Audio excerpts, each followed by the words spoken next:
Knowledge begins where certainty ends. Socrates didn't chase facts the way a merchant chases coins. He chased questions that unsettled the ground beneath your beliefs.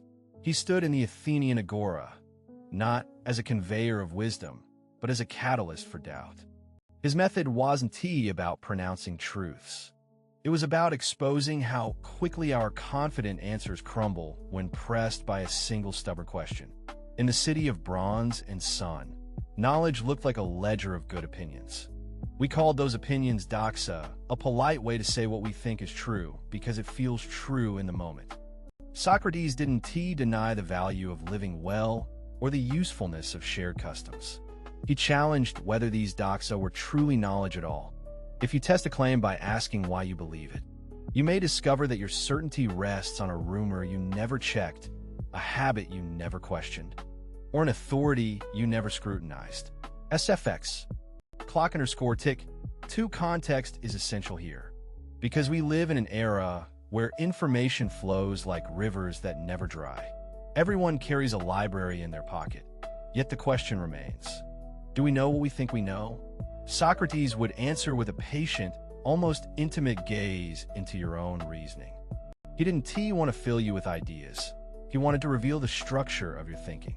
The elenchus, the cross-examining method. ISNT, a interrogation heavy with punishment. It's a discipline that turns certainty into curiosity and curiosity into humility. Imagine the scene. Socrates asks a craftsman what it means to be skilled. The craftsman insists he is wise because he can name all the tools. Socrates then asks what it means to know a tool as purpose. The craftsman stumbles. A wind of doubt sweeps through the conversation. The moment is small, almost unremarkable, yet it reverses the entire bias of the room. If you can't explain why your skill matters, do you truly know what you claim to know? The experiment of questioning becomes the measure of knowledge itself. SFX. Whisper. This is where the stories shift from knowledge as accumulation to knowledge as responsibility. Socrates wasn't insisting that you must abandon beliefs. He was insisting that beliefs deserve the light of justification. He argued that wisdom begins in recognizing one's own ignorance, not a crude admission of ignorance, but a disciplined acknowledgement that what you think you know must be defended against relentless scrutiny. The paradox emerges. The more you interrogate your beliefs, the more you realize how little you can claim with certainty. And yet you also gain a kind of freedom from the gullibility that comes from unexamined certainty. Now, consider the famous oracle at Delphi. The oracle that supposedly proclaimed Socrates the wisest of all. If the oracle could utter a statement that led him to doubt the entire ground of his knowledge, then perhaps wisdom is not about possession, but about asymmetry. Knowing that others are likely to be wrong about something you, too, might be wrong about. Socrates didn't accept the oracle's verdict as a finish line. He treated it as a spark that lit a lifelong practice. The claim "I know that I know nothing" is not a boast of ignorance.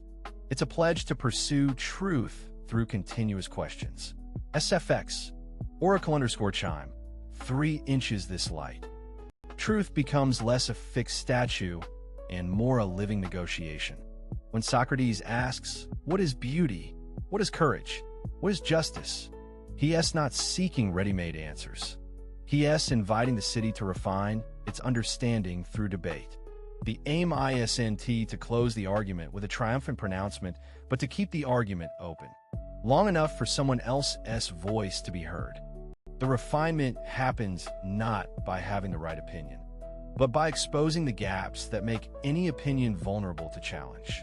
This is where the critique of knowledge as mere belief becomes delicate. If knowledge requires justification, then the bar rises above personal conviction. Socrates didn't just argue that wisdom is virtue. He linked virtue to knowing what one does not know. In other words, ethical living depends on epistemic humility. The connection is not a moral exhortation, but a cognitive posture to act rightly. You must understand the limits and the grounds of your beliefs. The result isn't hollow skepticism, but disciplined openness. SFX, heart_beat. 2. The turning point in this conversation is not a single epiphany, but a shift in how we imagine truth itself. Truth, in Socratic terms, is not a cache of unassailable facts, but a living alignment between your beliefs and the reasons you could defend them. He admired people who could defend a common-sense view with logical coherence and awareness of counterarguments. He disliked people who clung to opinions because they felt comfortable, or because they were popular, or because authority seemed convenient. In this, he was prophetic about our own age. Knowledge without accountability becomes propaganda, and truth without inquiry becomes dogma. The practical implication for a modern thinker: if we want to know something deeply, we must practice the art of justification as a daily habit. This doesn't mean piling up citations or winning debates. It means testing assumptions against experience, against evidence, and against the reasoned objections of others. It means recognizing that a good life is not built on the certainty that I am right, but on the practice of checking whether what I claim to be true can endure the scrutiny of others.